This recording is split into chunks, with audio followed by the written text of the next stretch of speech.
ये है Poco M6 Plus 5G। ये फ्लिपकार्ट पर लिस्टेड है और इसका प्राइसिंग है 13,499 रुपीज़।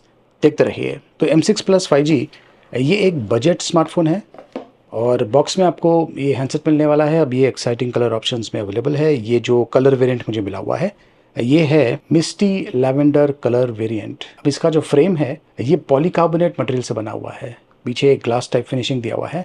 कैमरे का जो मॉड्यूल है ये देखिए इस टाइप का है। ऐसा लगता है जैसे कि कोई फनी फेस है। पोको का ब्रांडिंग यहाँ पर, अगेन ग्लास टाइप फिनिशिंग, अच्छा लुक है।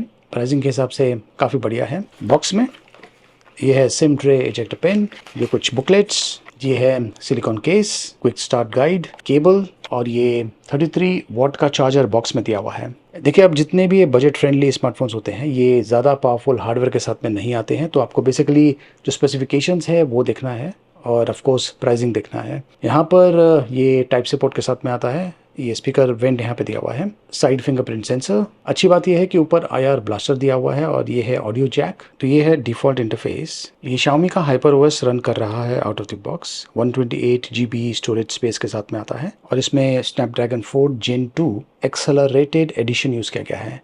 Android 14, 8 GB RAM plus 4 GB virtual RAM. तो ये जो चिपसेट है इसका परफॉर्मेंस कैसा है, मैंने AnTuTu बेंचमार्क इस पर रन किया था और ये देखिए मुझे ये 4,36,000 के आसपास का स्कोर मिला था।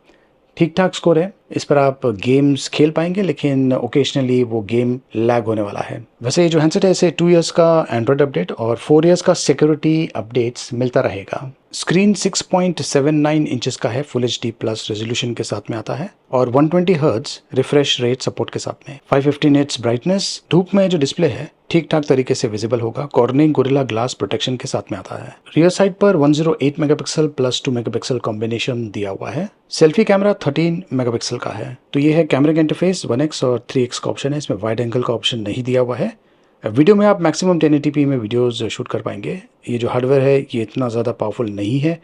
पोर्ट्रेट मोड दिया हुआ है, बैकग्राउंड को ब्लर करता है। नाइट मोड है लो लाइट फोटोग्राफी के लिए और 108 मेगापिक्सल में अगर आपको शूट करना है तो ये ऑप्शन दिया हुआ है। प्लस ये कुछ एडिशनल ऑप्शंस हैं। ये कुछ सैम्पल्स है जो कि मैंने इसके साथ में शूट किया हुआ है। वैसे आज की तारीख में ज़्यादा करके जो स्मार्टफोन्स हैं आपको काफ़ी बढ़िया फ़ोटोज़ शूट करके देने वाले हैं। कलर रिप्रोडक्शन भी काफ़ी अच्छा होता है और जो स्किन टोन्स है ये भी काफ़ी बढ़िया तरीके से कैप्चर करता है। डायनेमिक रेंज भी काफ़ी अच्छा है। ये कुछ सैम्पल शॉट्स हैं और ये है लो लाइट शॉट। कैसा लगा कमेंट्स करके मुझे ज़रूर बताइए। इसका वजन तकरीबन 205 ग्राम्स है। इसमें 5030 mAh की बैटरी है। 33 वॉट का चार्जर बॉक्स में दिया हुआ है जो कि मैंने आपको ऑलरेडी बता दिया। तो क्या आपको ये स्मार्टफोन खरीदना चाहिए या नहीं? देखिए इसका प्राइसिंग तो बहुत ही बढ़िया है लेकिन मैं सजेस्ट करूंगा कि आप इंतज़ार कीजिए क्योंकि हाल ही में क्वालकॉम स्नैपड्रैगन ने एक नया चिपसेट लॉन्च किया था 4S Gen 2 जो कि एक बजट फ्रेंडली मकसद के लिए बनाया गया है और वो जो चिपसेट है वो 5G सपोर्ट के साथ में है। फीचर्स भी इसके काफ़ी अच्छे हैं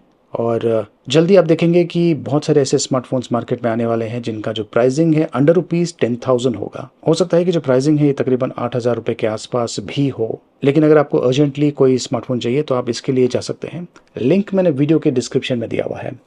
देखते रहिए।